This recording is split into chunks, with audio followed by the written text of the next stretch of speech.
What is going on, people? Woo! Can't believe we made this one in time. Oh, how's everybody doing out there?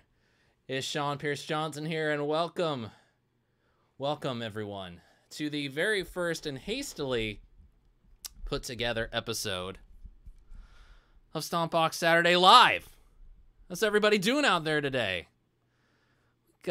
We've got a good amount of people watching right now for something set up so last minute. There's been a little bit going on the chat, which is pretty great to see.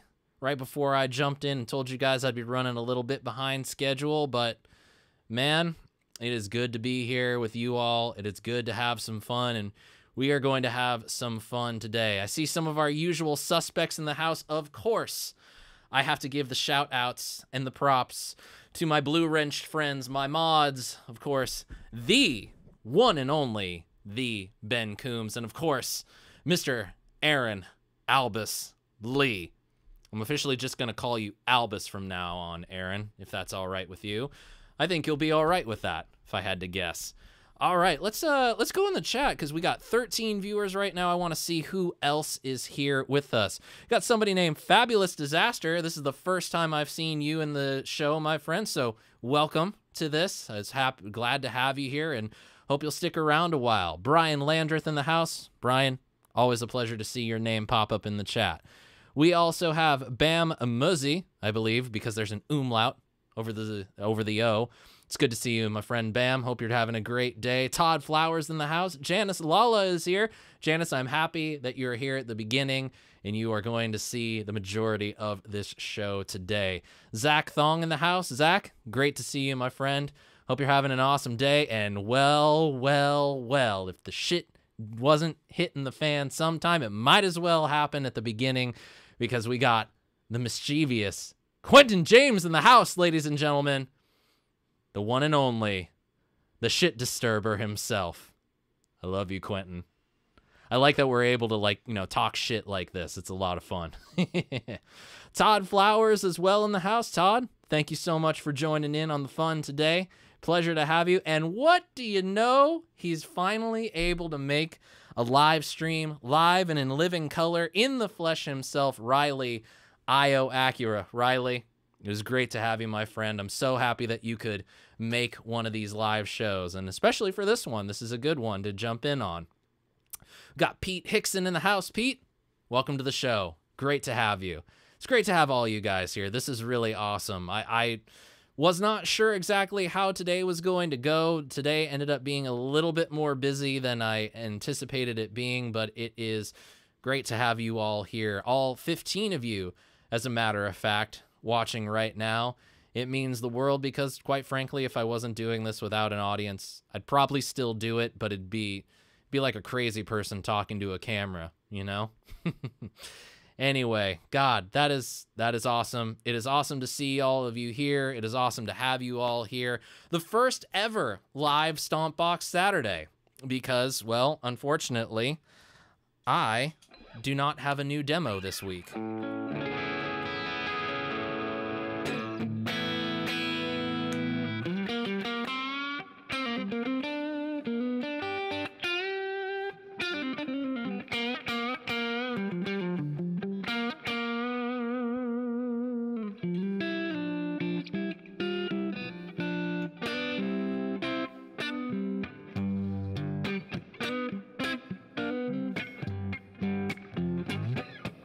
So let's get started by just talking about what's on the floor. We have a new viewer in the house, Leonardo Fiscante from Argentina.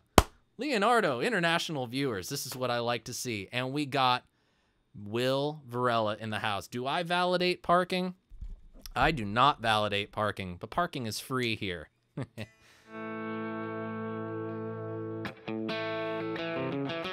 DJ 7-string guitar in the house as well. Great to have you here, my friend. DJ was the one who supplied me the Earthquaker Black Ash that I was able to demo for you guys a little while back.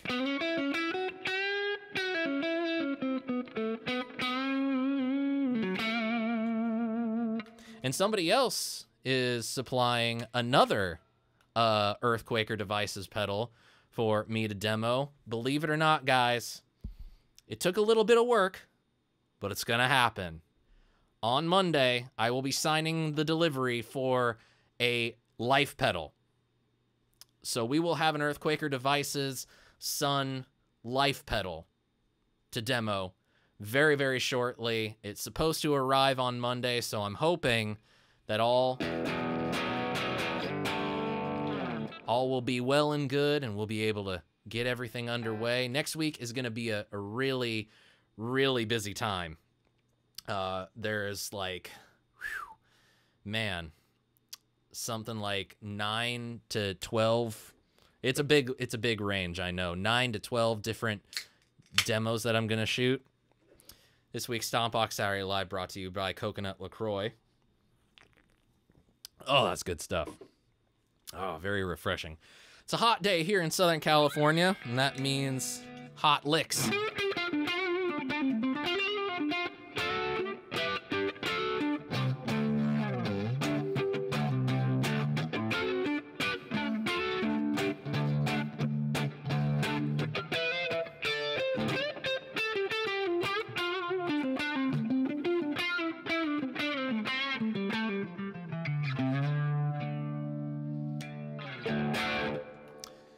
So we're just going to have some fun today. We're going to, basically, this is the idea that I had going on for this show. Since it's kind of last minute and, you know, we don't have a whole lot of an agenda going on, what I really want to do is, if you guys have any questions about anything related to pedals, anything related to pedal boards, building pedal boards, building rigs, advice on certain pedals that I may have demoed in the past. Maybe you have a few questions that you haven't been able to ask in the comment section.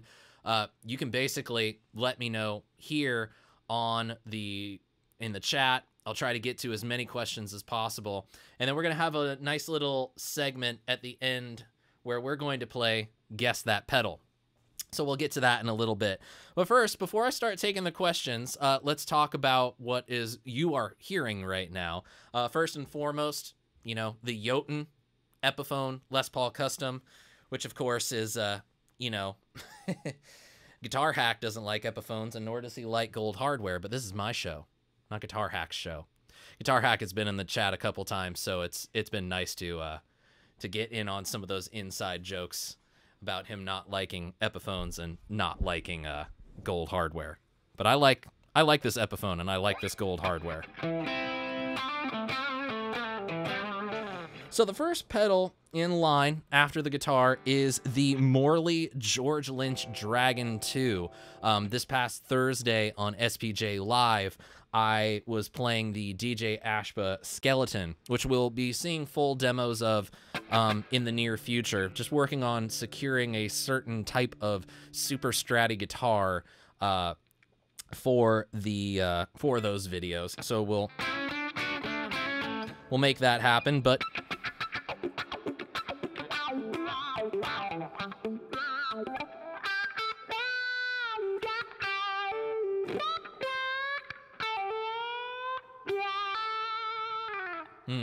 nice kind of stuff.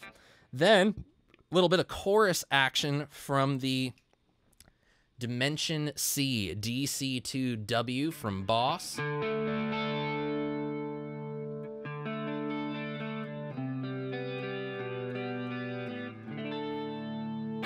have it in the SDD 320 mode with buttons 1 and 4 pressed, so we get the most and the least.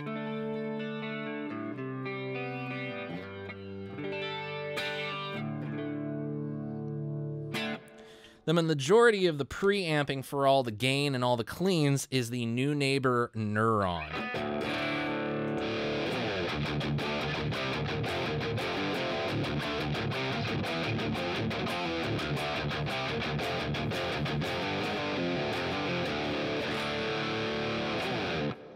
Just a really fantastic sounding pedal. Then we have the Keeley DDR, which is doing a bunch of the reverb work today. So right now, this is the Neuron set somewhat clean. I'll try to... Yeah, okay. Got a little bit cleaner tone out of that. So it's on the plate style reverb, the modern reverb.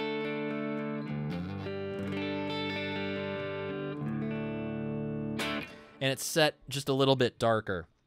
But if I turn off the Neuron, I can actually use, the drive section. I'm pretty sure I have the somewhat screamer-ish kind of drive selected right now. Yes, I definitely do.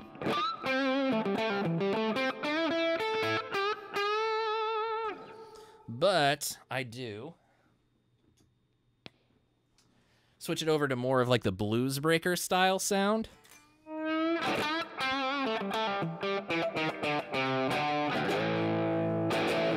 Just a really great crunchy overdrive sound. And then all of that is being fed into the Nux Solid Studio speaker simulator.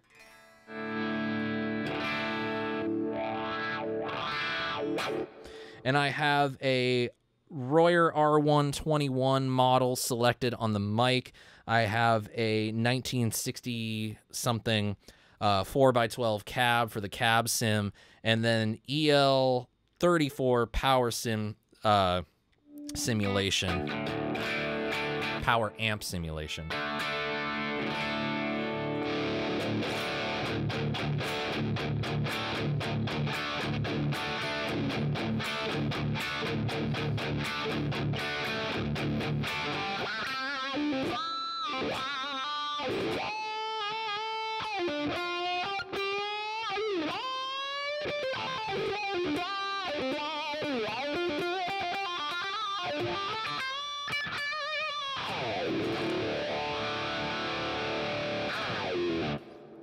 So yeah, that's what we got going on sound-wise, and we'll swap in the mystery pedal once we get to that point of the show. But for now, I've been seeing some questions fly away in the comments, guys. I just want to let you know I'm going to try to keep up as best as I can with your questions. So hopefully I don't miss your question. If I do miss your question, please just keep reposting it until I get to it. Ben, Aaron, if you could help me out and just make sure that I get to all these things, I'd greatly appreciate that. Brian, yeah, I'll remember to change the calendar. Don't worry, I'll be in the studio here looking at it all day on Monday, so I'll change that over. You guys, you love to give me shit, don't you? All right. Yeah, Riley, I'm actually really loving the sound of these EMGs. They're a lot better than I thought they were going to be. I've never been an EMG guy, so the fact that I'm bonding with this guitar so much, it's really surprising to me. As a guitar in and of itself, it's a really fantastic playing guitar. Obviously with everything going on right now when it comes to Gibson, there's accusations flying hither and thither. There's, all the stuff that people are talking about, which we're not going to get to on the show today. If you want to talk about that, you can go to some of the more recent live streams where we've addressed the controversy. But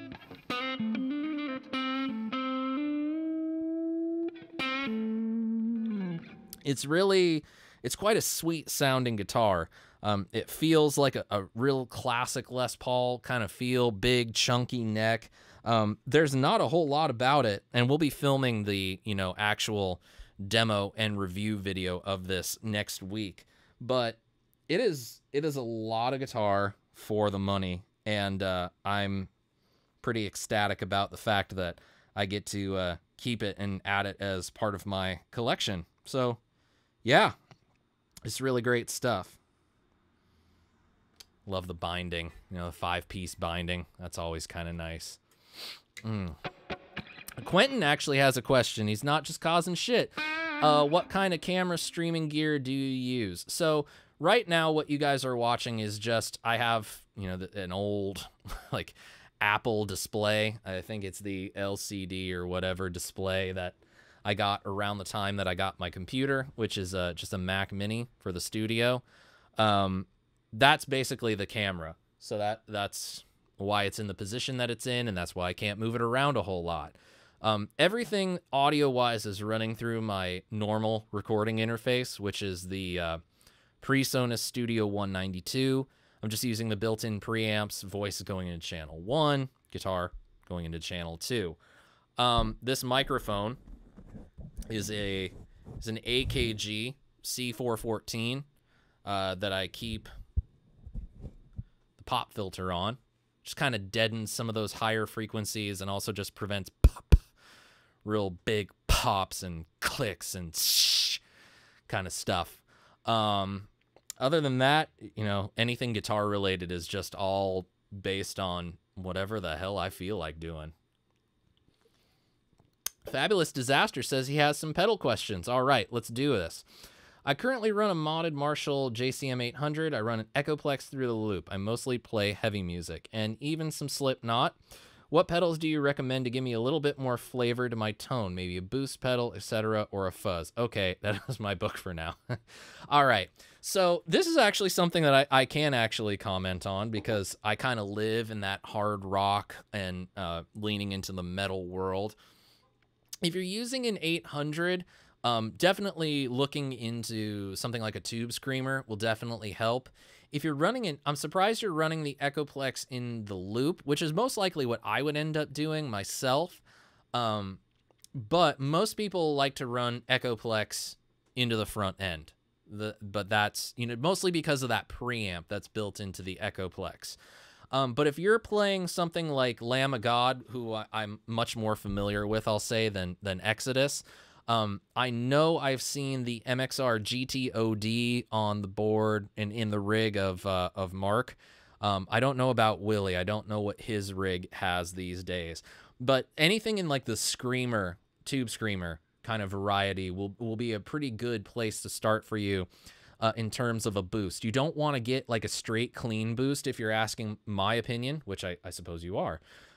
Yeah, you don't want to get anything like a full-on clean boost like, say, the Vertex boost, even though I love the Vertex boost. I think it's, in terms of a clean boost pedal, it is the best I've ever played, and I'm going on record with that. You want something that's going to give you a little bit of color from the gain. But what is great about the Tube Screamer is the way that the low end kind of rolls off. It starts taming some of those more tubby bass frequencies that might get in the way of some of the real hefty. So it'll tighten up the low end a little bit, give your sound just a little bit of compression. And if you turn up the gain just ever so much, you'll get a little bit of the color of that overdrive circuit that'll add a little bit more sizzle to the tone. And then you can adjust the tone knob to taste. So that would be the first, excuse me, sparkling water makes you burp, you know? That would be the first instinct that I would go to. So anything like a TS9 or a TS808 or any sort of variation of that style of circuit. I personally have the Way Huge Camel Toe Mark II, which has a green Rhino overdrive on one side and a red Llama drive on the other side. The green Rhino loosely based on a Tube Screamer. You know, it basically is a Tube Screamer with some mods. And I use that personally in the studio during some recording sessions over the last couple of years. You can switch it between a classic mode where it's basically a 3-knob 808, or you can run it in the modded mode, and it has 2 extra EQ frequencies for 100 hertz and 500 hertz. So like a low-end contour and a mid-range contour where you can boost and cut those frequencies.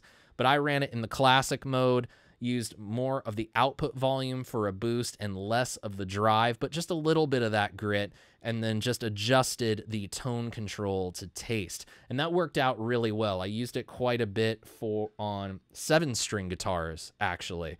Did wonders to tighten up the sound, sounded really great. So that would be my first look at pedals. So yeah, anything like a TS9 or a TS808 and variations of that. If you want something maybe a little bit more adventurous, consider, if you play something like that, go with a phaser, and you can't really go wrong with a Phase 90. 1 knob, speed. I have the Eddie Van Halen Phase 90, which I love a lot because you can switch in and out of like a script logo sound and a modern like block logo kind of sound, which is really cool.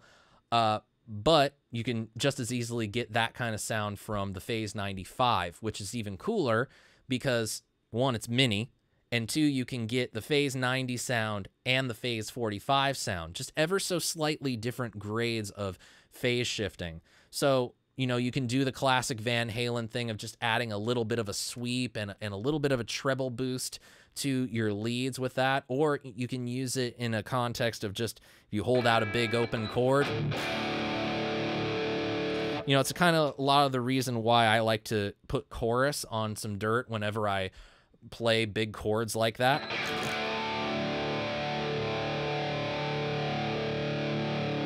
You can just ever so slightly hear the waveforms start to dip and rise, and it's a really cool sound and a really cool way to add this sort of new layer when it comes to your overall tone. So yeah, look into that, and a good delay too. MXR Carbon Copy is a good one. If you want something maybe a little bit more involved, you could even just get the DDR, because the DDR does, the Keeley DDR that is, because it does echo as well, has an analog voice and a digital voice. And then the drive section is either a Marshall Bluesbreaker style overdrive pedal or a sort of modified Tube Screamer style overdrive. So, you know, one pedal, and they think it clocks in around $150. Takes care of two pedals right off the bat for you. So yeah, look into those. See what those do for you. All right, keep on cruising. Keep on cruising. 18 days till Ben Coombs invades Illinois. The world is getting brighter. Leonardo Fiscante with a question about pedal order.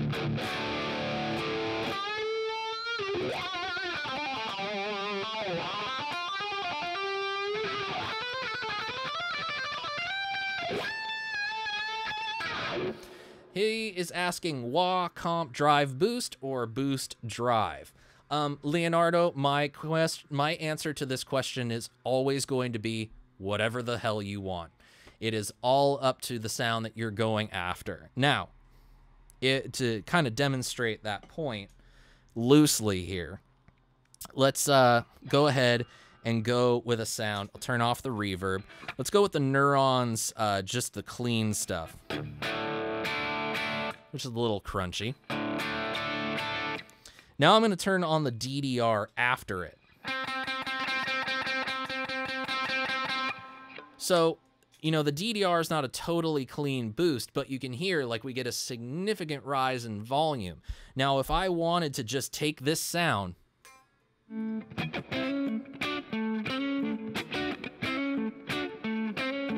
just make it a little higher,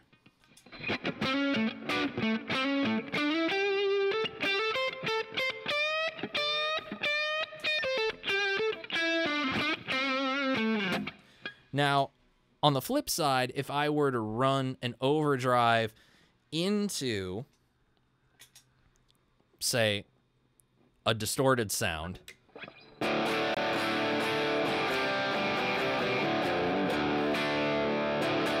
so this is the DDR sound. Now let's just add on the Neuron as a sort of gainier sound. This isn't going to sound amazing because I'm not set up for something like this. But just as a means of demonstration,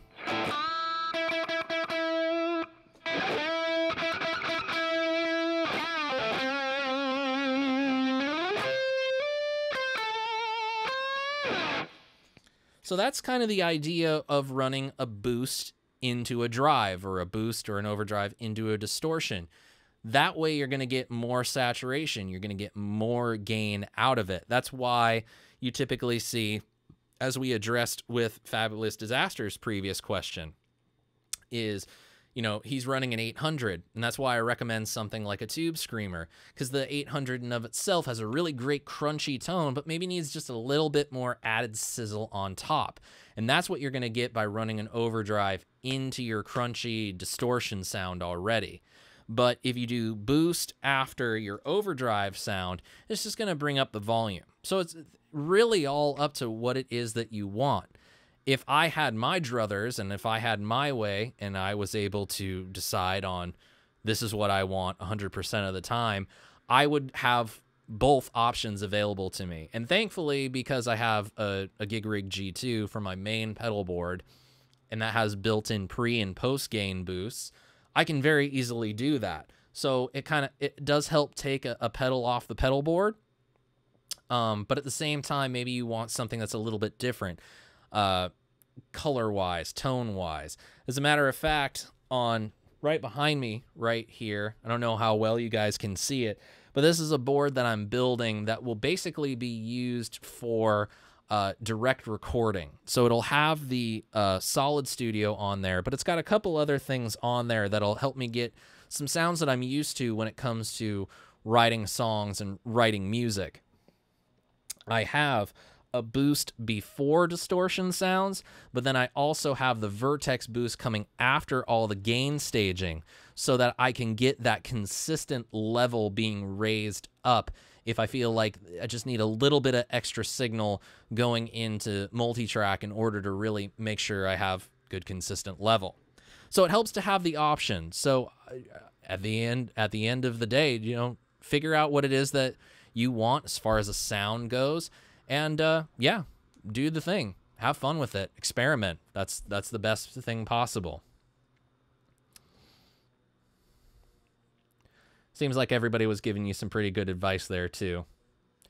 DJ with a good comment. Epiphones are never a bad choice of acts at most price points, especially for a mod platform. Indeed. I think 60 Cycle Hum definitely proved that last year with their Epiphone SL Les Paul series. It was amazing what Ryan was able to do with all that stuff. All right. Keep on cruising. I got sent all the way back down. Thanks a lot, live chat. You suck.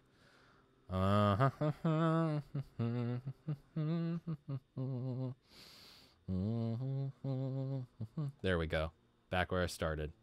Glad that some of you guys are able to catch this, because I know some of you guys are living in other places other than the U.S., so I'm glad that we were able to get you all on there.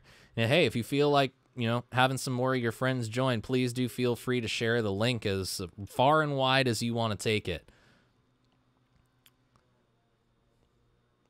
You'll have to pardon the gardening noise in the background. I have the studio window open here in the house, and ooh, boy, it's tough. It is tough. It's a hot day today.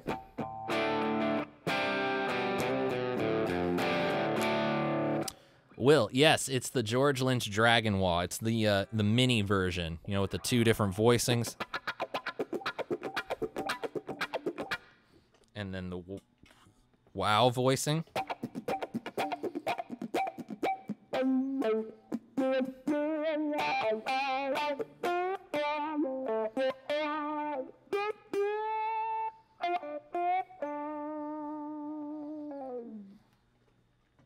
Really great sounding wah pedal. I'm amazed at my discovery now, having had a couple Morleys for some extended periods of time, and it's really awesome. It just feels so good, and they sound really good, and they're just working for me. Yeah, DJ, I do remember that particular setting. That was the that wasn't the Solid Studio though. That was the, what is it called? The binary cab for the Hawtone.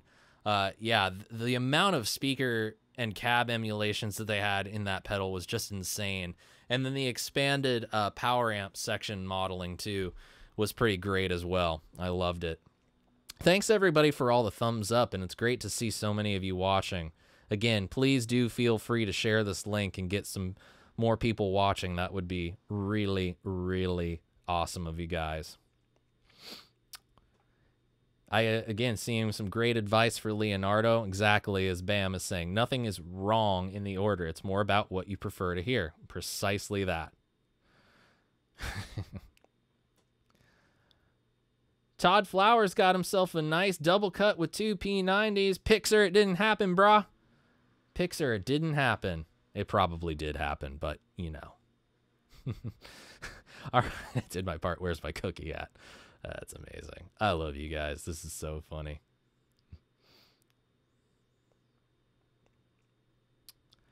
Leonardo doesn't want wah to mush out OD. And again, I'm not really set up for that, but you know, for me, when it comes to wah tones, I'm always a wah into drive kind of guy. because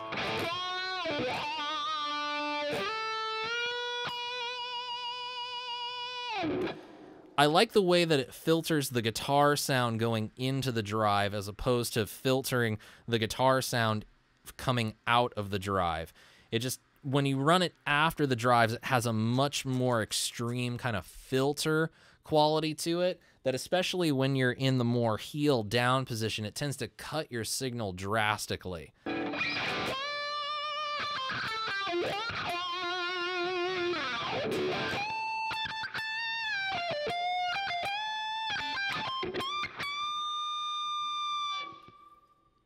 Oh yeah, that's good stuff. That I like a lot.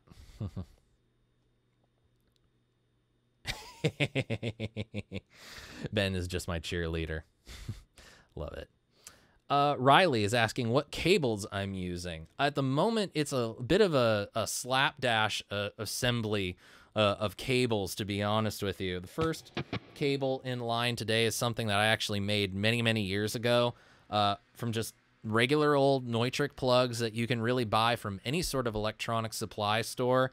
The cabling is Canary GS6. It's a really great instrument cable that you can buy in bulk from a website like Full Compass. I'm sure that there's other websites that'll allow you to buy cabling in bulk. What I have liked about it really is it's the first cable that I was ever introduced that you could buy in bulk at any kind of length that you wanted and be able to make your own patch cables out of it. Pardon the technical difficulties there. But what's really great about it is it's just got a really great guitar tone to it. It has a nice little bit of mellowing as the length is increased. And at shorter lengths, it just feels like it represents the guitar sound really well.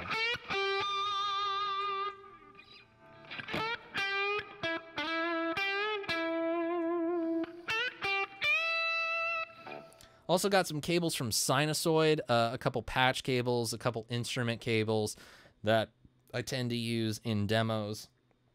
I got a bunch of instrument cables from Boss a couple of years ago that have been really great. They're cloth wrapped, and I have a few different lengths of them. Their cables are actually really, really nice and love a lot. I also have a few Rattlesnake cables made by my buddy Hank.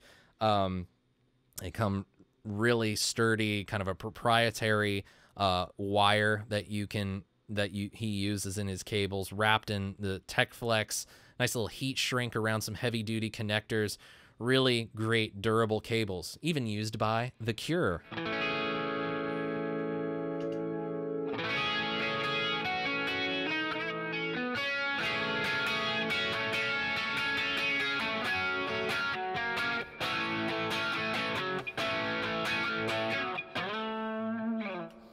Yeah, so cables really are kind of all over the place, but when it comes to making my own stuff, it's usually Neutrik connectors with the Canary cable.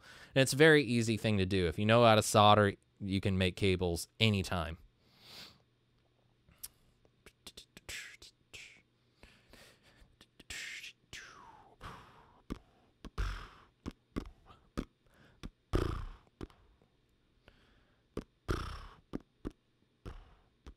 Gussie Wells in the house. Gussie, how you doing, my friend? Great to see you. Fabulous Disaster, the Green Rhino is made by Way Huge Electronics. So go check that out. It might be a good one for you to check out.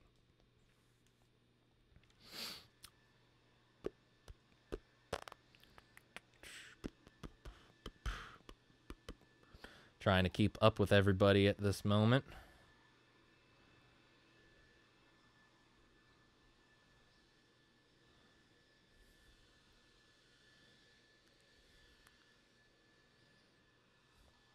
Ben has the Phase 95. Man, you had it 2 months before its NAMM debut. That's a really funny thing. And DJ with a good comment about the another good one-knob phaser, the DoD 201 phaser, which you can probably get for a steal at the moment, you know. So check that out.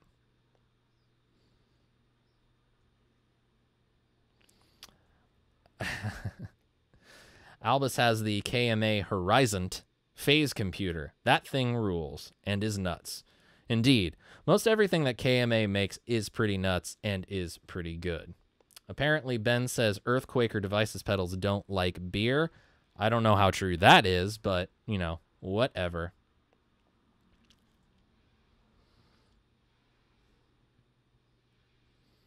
Gussie is a mic enthusiast. Awesome.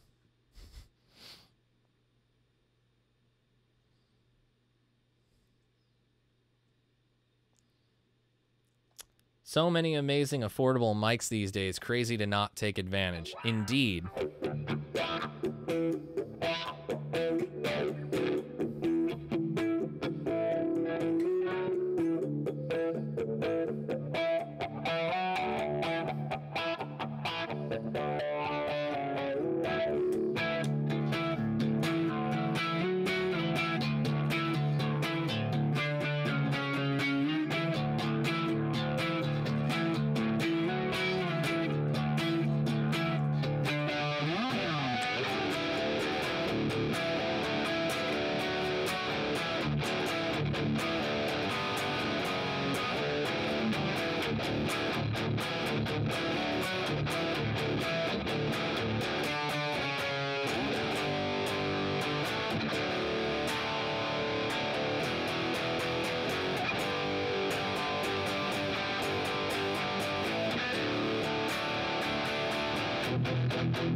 I personally like the Cascade Fathead ribbon microphone. So if you're looking for one, I think you can get one now with a nice case, a nice box for it. So like a carrying case, it comes in a nice wooden box. It has a shock mount included. I think you can get those for like $180, and they sound great. I've used them a ton over the years for any kind of guitar recording. I've used them on demos. I've used them on vocals, drums. They sound great, and they're not expensive.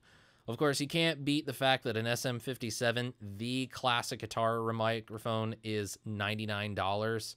But even as you start going into the weeds of certain boutique companies, there's a way that you can get like great copies of classic microphones at a decent price. Just keep an eye out for the Behringer microphones. They're not always great.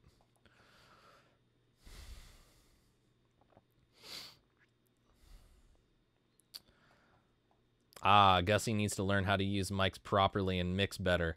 Gussie, honestly, man, that's just gonna take time and practice. That's the only way that you're gonna get any better at mixing.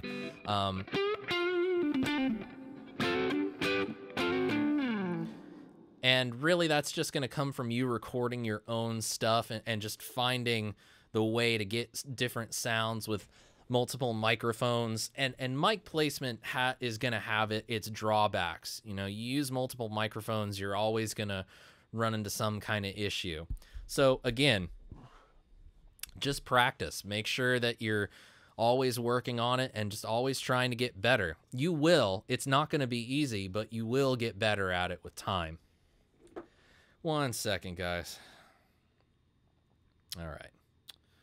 Just want to make sure everything is good to go. After this, I'll be watching another wrestling show today, because, you know, that's how I roll. I want to make sure my stream is set up.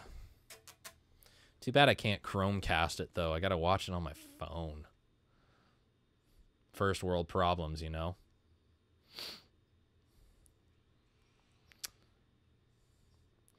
Keep on cruising, keep on cruising.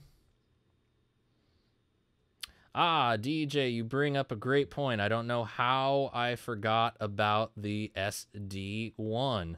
Super Overdrive.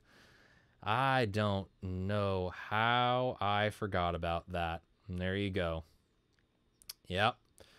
That is a good one. Can't believe I didn't. I actually have one downstairs right now.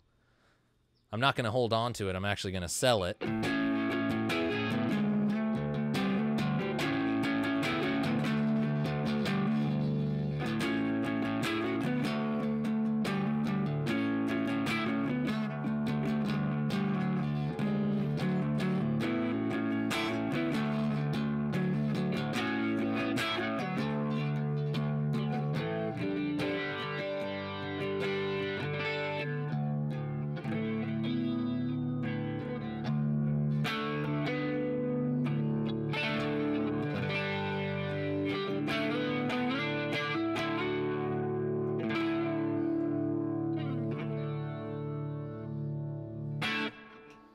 Any CEO news from Ben Coombs? No news right now. It's like I've said, we're just hoping to get some new songs finished up this summer. I was kind of relegated to being out of the studio this week because my wife's working on like a hype promo video for us to get some gigs. So maybe I'll have some better news towards the end of the summer. We'll see.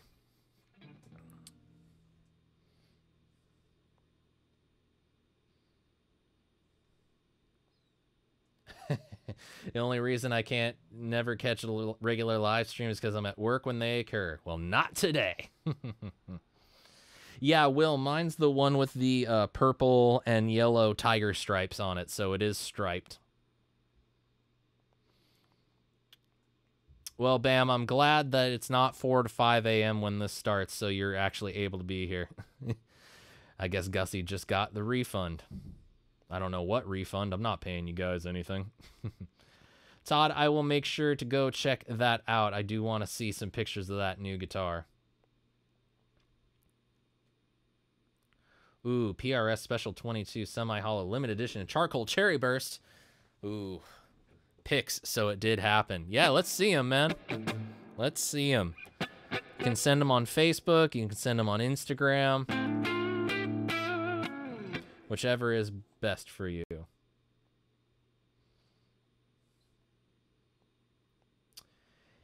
Yes, Fabulous Disaster. The way huge Green Rhino Mark IV Overdrive is the one that you should be looking at. I dropped my pick.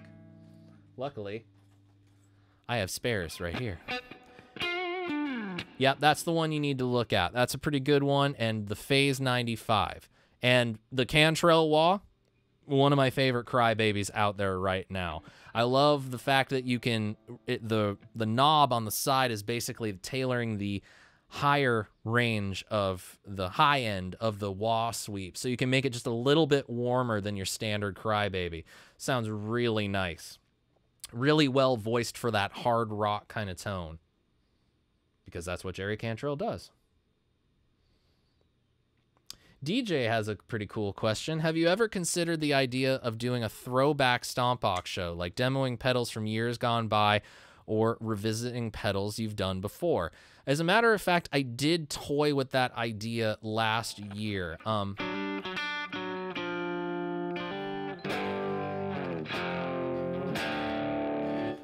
I demoed the first pedal I ever demoed for this channel was my Pigtronics Fat Drive. And last year I did a whole revisiting that pedal demo that I was sort of going to use as a way to tie into what my original plans were for around Halloween time last year, which was basically going to be sort of a campy horror demo related to the Metal Zone, because I'd been seeing all this chatter and jokes about it that I wanted to treat it like, you know, a cheesy like B horror movie.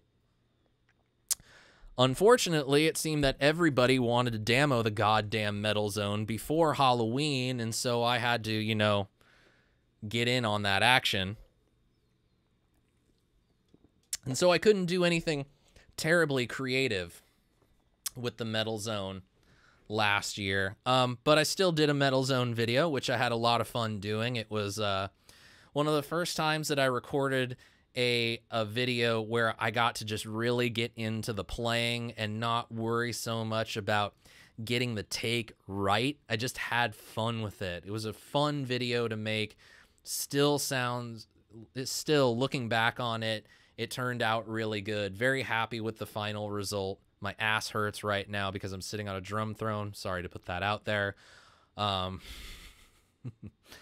But yeah, I've kind of toyed with that idea of doing some sort of throwbacks, which is going to work in quite nicely, actually, this year, since this will actually be, this coming July, will be my 10-year anniversary of my YouTube channel.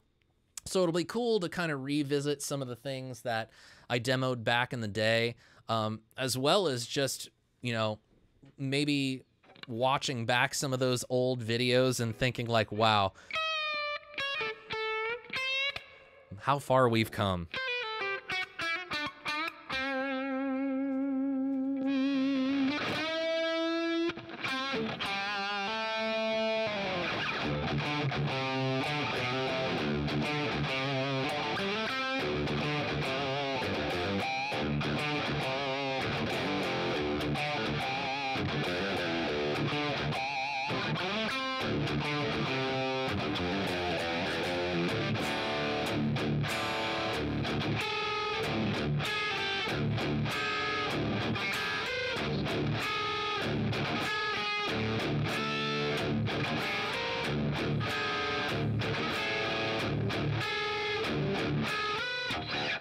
That's enough of that nonsense. Keep on cruising through the chat. Keep on cruising through the chat. I see a new name in the house. Mickey Settlemeyer. Mickey, thank you so much for joining in the fun. Hopefully you're still here. I hope you're still here. Trying to keep up with you guys, but you're asking a lot. And I feel like answering.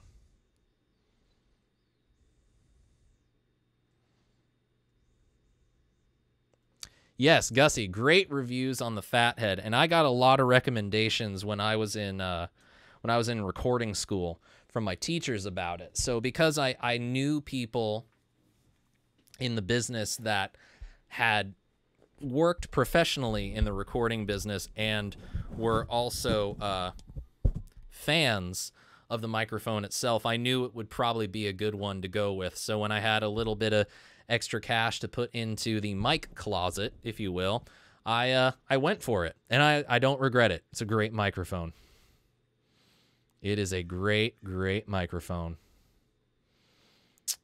Leonardo with another great question, asking about what we think of the Fender Ventera series. He owns the classic Series 60s lacquer.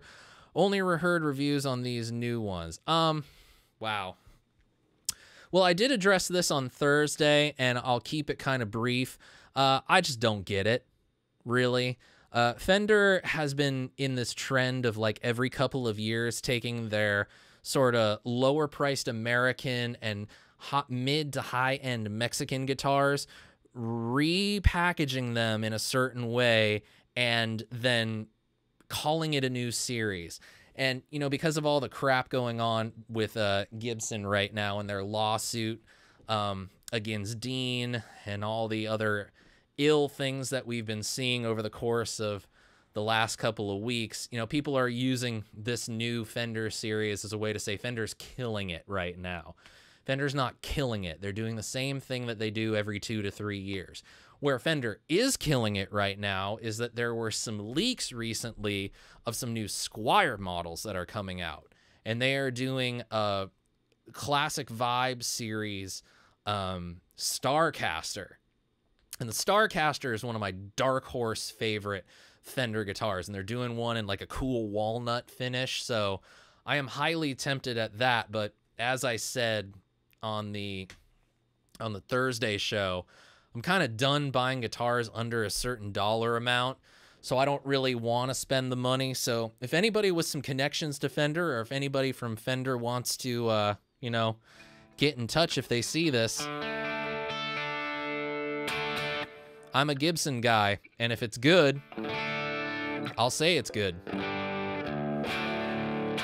I don't just have Gibsons. I have Gibsons, I have Epiphones, I have a custom guitar that was made for me. I have a Chapman. I have a Jennings Navigator, which is like a Tele style. I got an Ibanez PGM, and I got a Squier Bass 6 and my Warwick bass. So I like guitars, you know, and if they're good, they're good. But 9 times out of 10, well, maybe 7 times out of 10, really. Let's be honest here, Sean. Patented Shaunesty, everybody. Wait a second.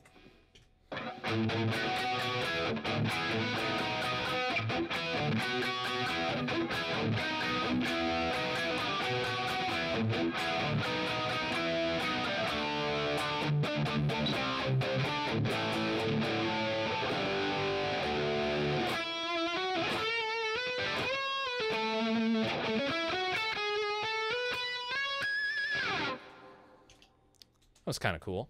I might have to turn that into something. So I just like guitars, man. And if it's a good one, it's a good one.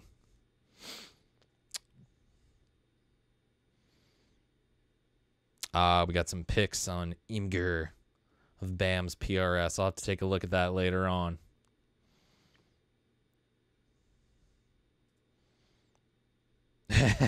I blame Ola Englund and the boss Wazacraft for the resurgence in the metal zone. The metal zone was really kind of a joke, sort of like a meme of sorts in the old school meaning of the meme, on pedal boards of doom for about a year before that whole craze really started kicking in. And the thing that was so funny about the metal zone, you know, when the videos really started kicking in was everybody was acting like, you know, they were basically just doing it as a means of, you know, getting clickbait, you know, and which is fine. You know, people are totally allowed to do that. Everything's okay, guys. Everything is fine. There's nothing to worry about. That was just my phone. Oh, sweet. I can Chromecast it. Awesome. All right. So, just keeping tabs on my stuff here, people. Come on. Give me a break. Want to have a nice Saturday after this. I think I deserve it. What was I talking about? Oh, yeah, the metal zone.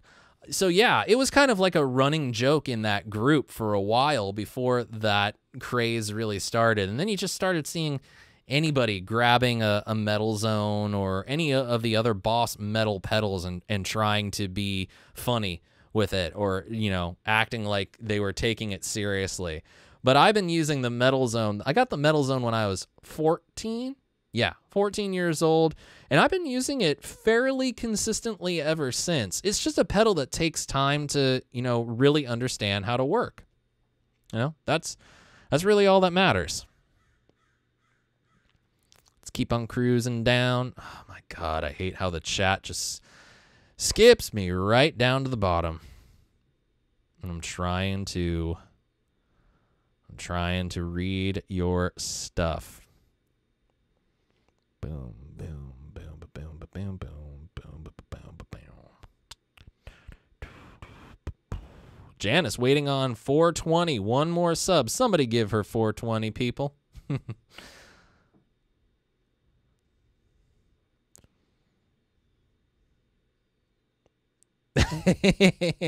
Fabulous Disaster. I take no responsibility in the way you choose to spend your money. I just help you make informed purchases. That's all I do. Ah, Gussie, that's too funny. Don't beat yourself up too much. Come on, buddy. Okay. DJ. All right, Sean. I've been stewing over your desire to fix up BFG and the desire for a Les Paul Modern. I found a way to blend the two via the Mad Hatter Guitar Products Terminator system. Awesome. That is cool. I love the Mad Hatter stuff. It's really awesome. It's really, really cool. I would love to put some of that in there. What do we all use for pedal boards? Guess I will have to get one of those soon as well. I have a couple of favorites right now, actually. I've been using the Warwick Rock board for my main pedal board for quite some time. They have a really extensive line of sizes, different accessories that go along with it, like cables and whatnot. But I also like a company called Woggy, which is sort of a hybrid, like pedal train style, but has like a twin tier shelf and something and a place underneath to put stuff. Really cool design, lightweight. I like it a lot. In terms of other boards, I personally am gonna have my eye on a Schmidt Array board for quite some time. So, you know, we'll see how things go. If anybody wants to hook it up at Schmidt Array, you know. Brian, I think I do need a Gresh. I just need to find the right Gresh for me. I think that's really my biggest thing.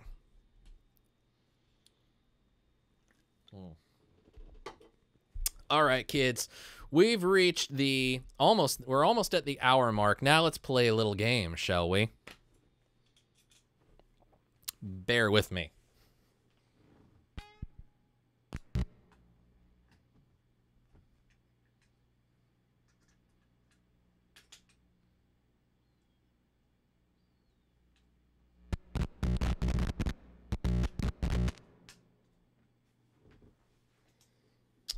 All right, boys and girls, it's time to play Guess That Pedal! Yay!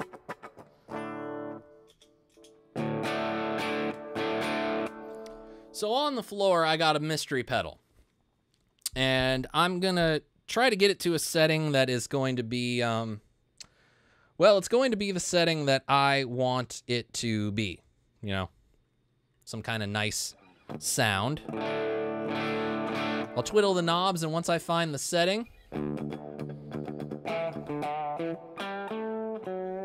it'll be your job to figure out exactly what that pedal is.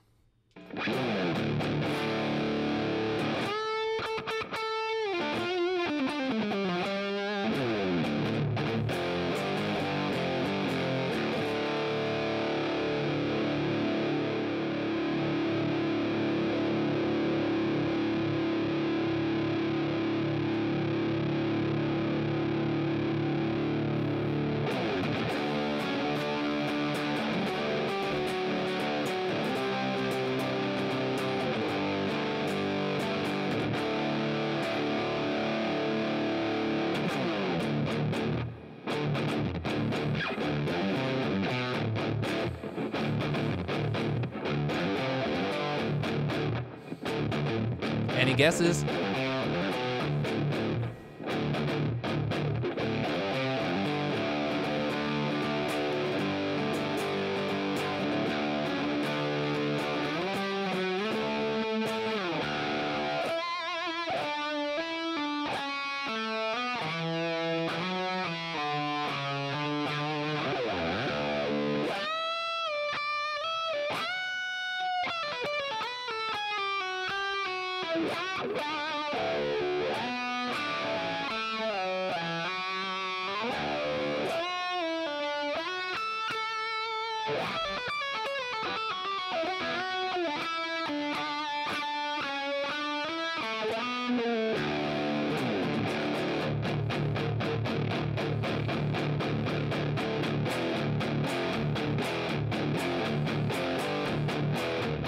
Few more guesses, people.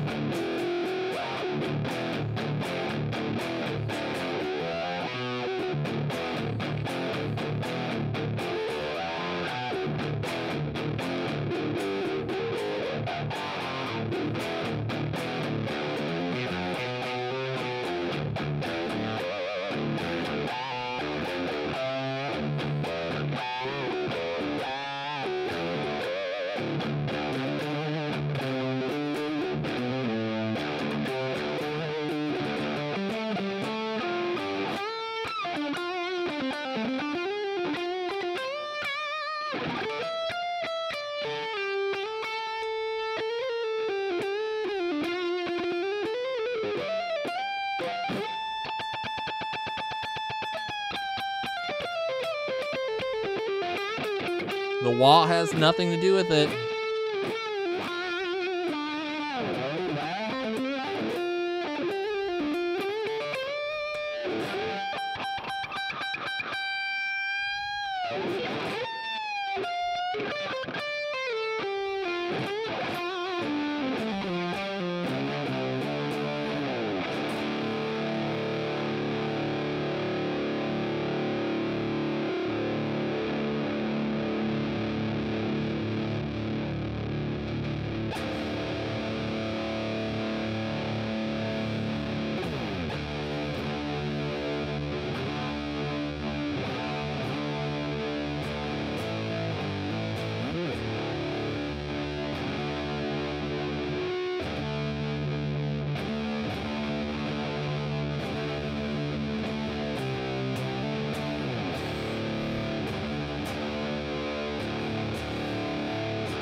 Maybe if I turn it to this one particular setting.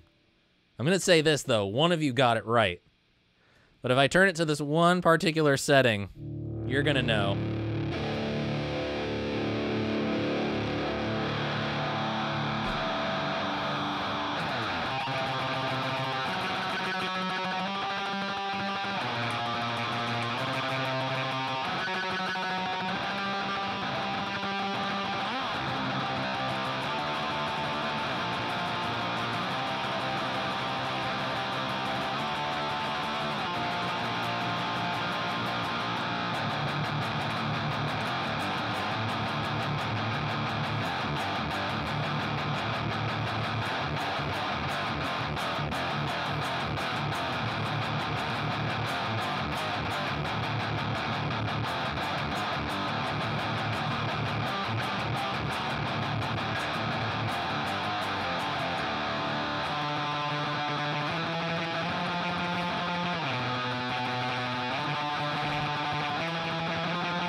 As DJ said, and as Ben got right off the bat, y'all been duped by the HM2 again. Oh man, you know, I don't know. I don't know what to say. I have been spending quite a bit of time with the HM2, and it's not the metal zone, it's the heavy metal is the HM2. I have been spending quite a bit of time with the HM2 over the course of the last, you know, I don't even know, couple of months, just trying to really get a feel for what exactly the HM2, it is the HM2, it is the HM2, it is the HM2. I've been trying to figure out like a way that the HM2 can be more than just a one-trick pony kind of pedal. And because everybody just kind of goes for the Swedish buzzsaw kind of sound with the bass and the treble maxed, and I've just found that if you put this thing into like a really good loud amplifier, manage the high end, but give it just a little bit of boost in the lows, you get something that's kind of stonery. But at the same time, that sound, if you know how to work your guitar a little bit, and if your guitar doesn't have pickups that have like a super hot output, you just dial it back ever so, and you can get a pretty sweet sound out of it. As a matter of fact, the setting that I started out with, it was the gain and the volume turned up all the way, but the highs were straight up at noon, and then the lows were just boosted ever so slightly afterward. As a matter of fact, I'll start with, you know, the Swedish buzzsaw settings, and then I'll go back to those settings that I started with at the top of the video.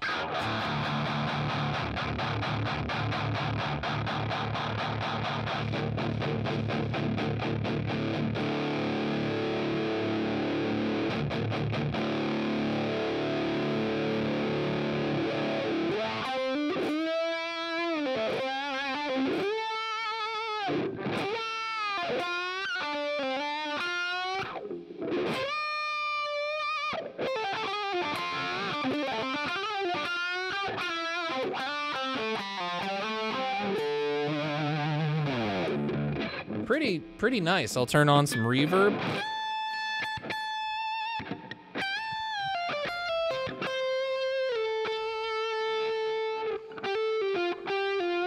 Roll down the volume knob. Neck pickup.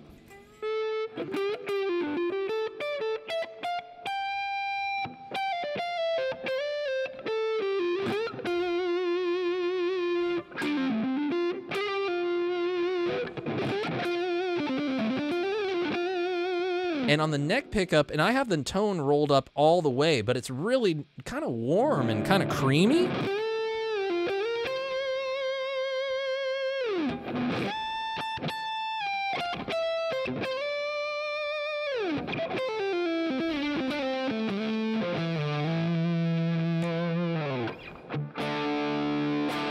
And that's rolled off on the bridge pickup.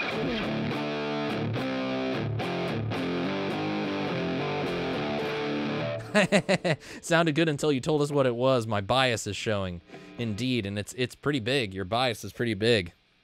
Anybody else want to whip out their bias?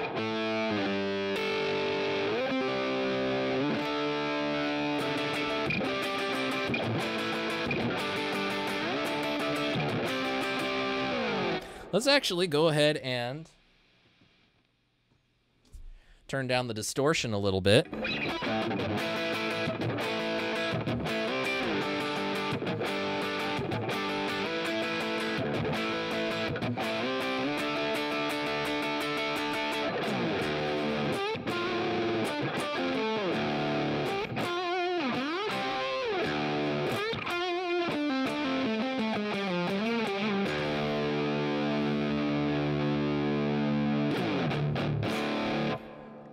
Yeah.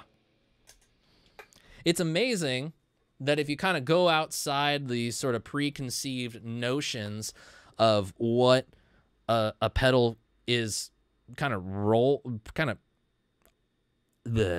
I trying to say? Marketed to be, there it is, got stuck in the throat there. If you kind of just go into it experimenting and having fun, it's pretty crazy what you're able to figure out about, you know, different pedals. What does the pedal sound like with the pickups volume turned all the way up and the tone rolled back? How far back on the tone knob? I'm going to just do it all the way to start. So this is level full up, bass at 1, treble at 12, and then the distortion at 1 o'clock.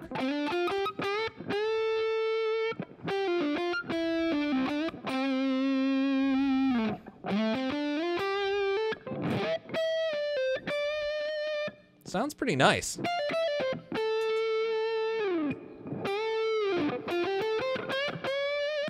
You know what? I'm going to put the echo on the DDR.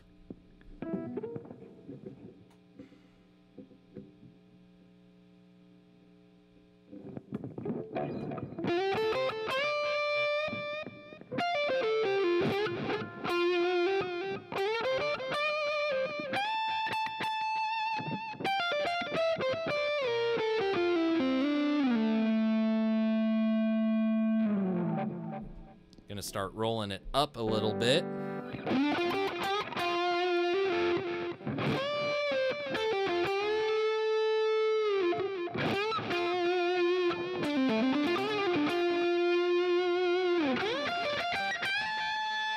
That's all the way up. Kind of like it with the tone rolled down all the way.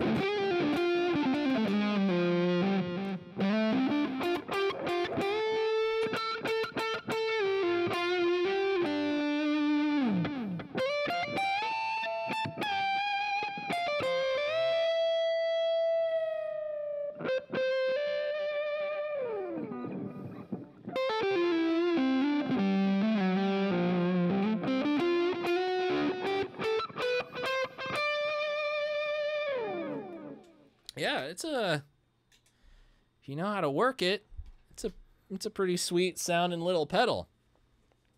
I like it. Sorry to disappoint some of you.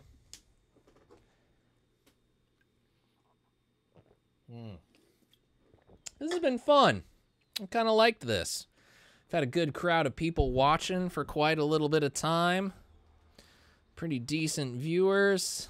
You guys are doing some really great comments. Really been enjoying that. Oh, we got a new viewer in the house. We got Mark Dillon, as well as Mountain Man Music. Guys, thank you all for joining in. I hate to say it, but it's kind of towards the end of the show. We're getting on to a minute and 12 seconds here. We can go a little bit longer if we wanted to, I suppose.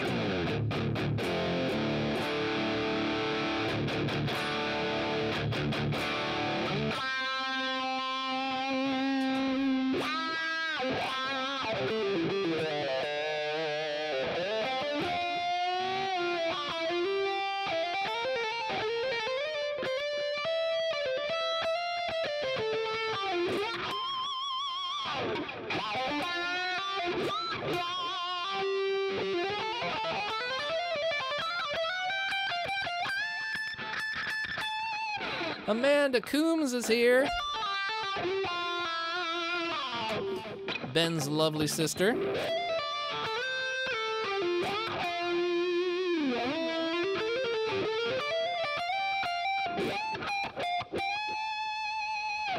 Yeah, time to raise the standards around here, am I right, Brian?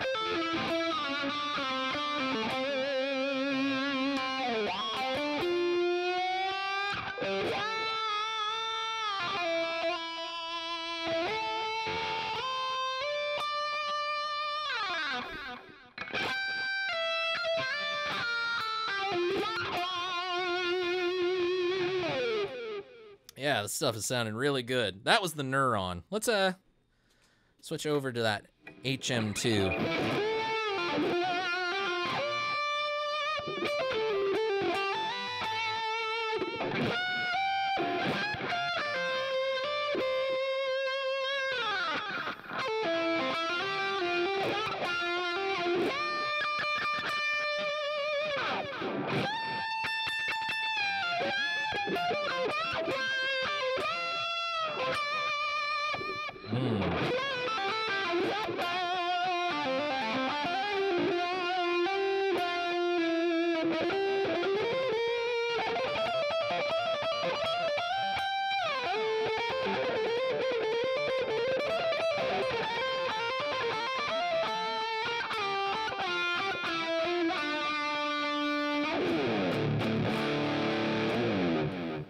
Yeah, I like it.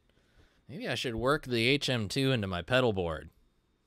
I'm gonna be trolling everybody on this one.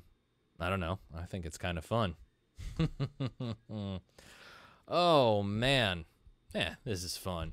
Thank you, Gussie. I appreciate the compliment on that. I've been told my vibrato is bad, but I think my vibrato is just fine.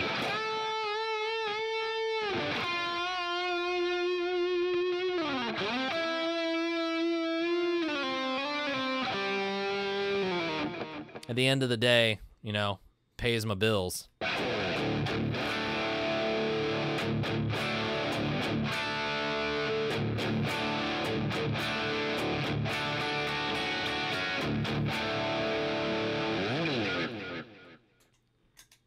You know that you're kind of at least somewhat good with guitar when, you know, people start paying bills for you, you know. You start getting paid for your gigs as opposed to, you know, eating pedals. Oh, it's hot in here. I'm surprised I'm not sweating.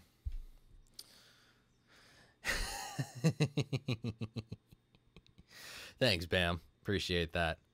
So maybe afternoons work well for you for streaming. I think so, Ben. The only problem is I don't know if I'm going to be able to do it, because it tends to be like, that's when the work needs to get done, and I don't know how I can rearrange things on Thursdays to make afternoon live streams happen, especially because on Thursdays, so many people are at work. At least today, it's middle of the afternoon on a Saturday. We're all hanging out, and trust me when I say it would be a lot easier for me to do them earlier, because the last couple of weeks have been really, really taxing on the energy and really taxing in terms of work. So I've definitely been of the feeling like, yeah, maybe doing something during the afternoon before I have to go cook dinner would be much better to do, and it would, oh my God, be so much better for me in the end of it all. But, we'll just see how things go. We'll modify them as the summer goes on. But I do like the idea of doing this. I do like the idea of doing this particular kind of setup in terms of, doing a live Stompbox Saturday, especially if I don't have a demo for the weekend, which I won't have one next weekend either. At least I don't think. I'll be filming all next week, so it's just a matter of if I can squeeze in an edit session beforehand. So, Oh, shit. Bam's nearly at 1 a.m. Bam, where are you in the world? I actually don't know. I know a fair amount of where everybody else is, but internationally, I'm not sure.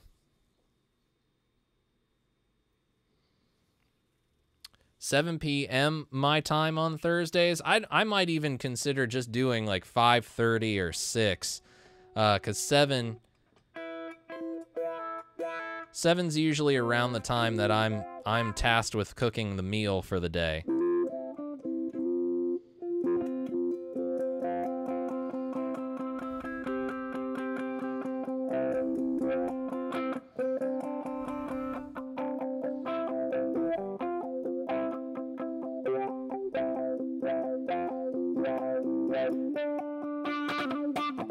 Ah, Bam's in the UK. Just like Riley, right, Riley?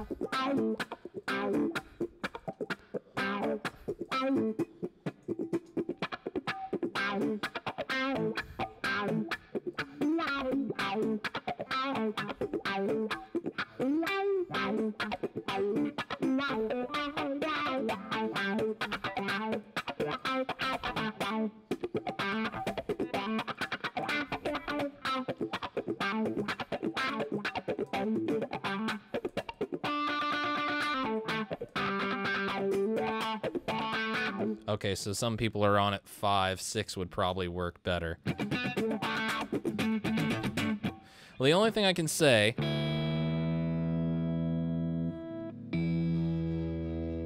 is if we'd go to 6...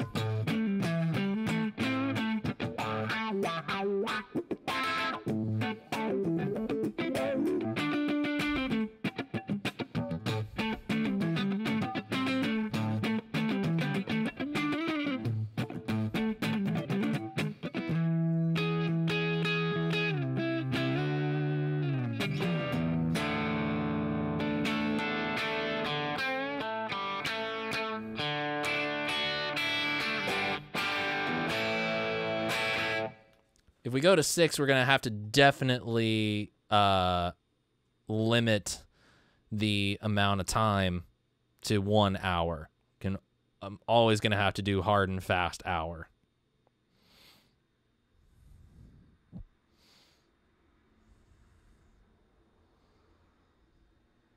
Six, his time is 8 me. Yeah, that's work.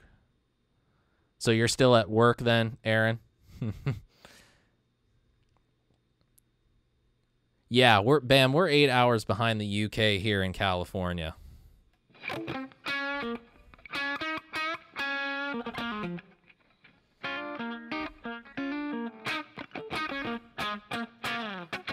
Yeah, we'll figure something out. For the time being, same bat time, same bat channel, all that good stuff. So the kind of idea that I have with this this live Stompbox Saturday stuff is really more of as a placeholder than anything for the weekly demo that usually comes out. And the reason I wanted to do that is just it'll be something good and fun for us to do together. We can chat, we can hang out, you can ask questions, and we can do all this kind of good stuff. Yeah, I don't know if I could do Wednesdays. I'd have to look into that, Ben. But for this, you know, if we could do it monthly, that might be in the realm of possibility. But right now, this is just, you know, an aside here. I am doing, you know, still trying to push the Patreon thing. So if you guys want to go check out the Patreon, with that, if you become a patron and you know, we do exclusive content over there. I got a couple, you know, exclusive pieces of video content going up that you guys will be able to watch if you become a patron there. And if you decide to become a certain tier of patron, then we do a monthly hangout, you know, one-on-one. This is really... Oh, Aaron, go feed the kiddos. Get them all set. Thanks for coming, buddy. I really appreciate you hanging.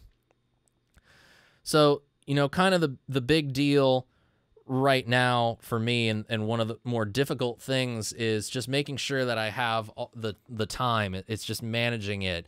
Because with weekly Stompbox, with weekly SPJ lives, and then if we do a Stompbox Saturday every month live, you know, with all the other content that I'm doing, I just want to make sure that I'm managing my time and not taking so much time away from the other things that I have to do. Because, you know, once you're, this isn't to, you know, tack on of everybody's stupid feelings about, you know, their spouse when it comes to their hobbies. You know, my wife and I are both musicians, but, you know, we're supposed to spend time together. You know, we like each other and we support each other. And I don't want to take too much time away from her and the things that we need to work on and how things are going there. Other than that, we'll just stick with what we've got for now. And as the plans start to change and as the summer rolls on, you know, we'll make something happen. Yeah, definitely been a good crowd so far tonight. Thank you guys all so much for hanging out. It really does mean a lot.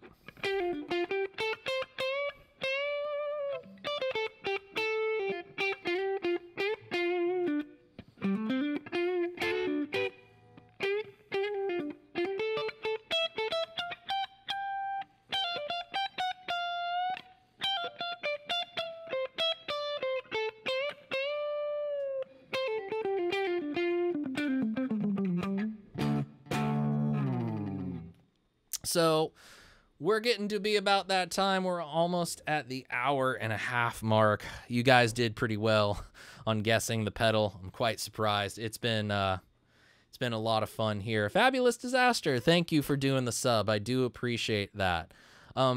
Really, guys, I want to just say thanks for joining in for this hastily put together live stream. I know it was a bit last minute, and I only announced it today.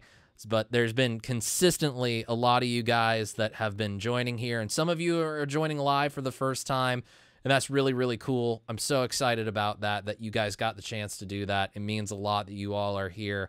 For the time being, I would just really love it if you guys would start sharing these links to these videos with your friends, any other musician friends that happen to be into looking for some demos and other guitar-related hangs. Please do come bring them into the fold. Let's build this community up and let's have a good time with it. One of the biggest things, of course, is you should definitely become a subscriber, turn on the notifications, and come back for all the videos that we got coming up. It's going to be a lot of demos over the course of the next few weeks, and in the summer, some other content related to that as well. And if you want to get some previews of that, as well as getting early access to the videos, any videos that I make, please do go hit up the Patreon, patreon.com/Sean Pierce Johnson. Want to say a big thanks to my mods, Ben and Aaron, for handling the duties there tonight. thank you to all of you that have spent this hour and a half or so with me. To all of you across the world, it's been really cool to see, especially those of you who have never gotten to see a live stream before. Happy to have you and great to have you on board. Please do take some time to go check out the other channels that are a part of this community, specifically Ben and Aaron. They're both really great guys and great friends. And there's other great guys here in the chat that are enthusiastic players that do some really cool work. So let's keep building up this community. Share this video with your friends. Invite them to come join and subscribe and be a part of the community. And we'll talk again soon. So this Thursday, same bat time, same bat channel. Well, different bat time, same bat channel. I'm Sean Pierce Johnson, and I want to wish you all out there great tone and happy stomping. Enjoy the rest of your weekend. I will see you all another time. Take care, friends.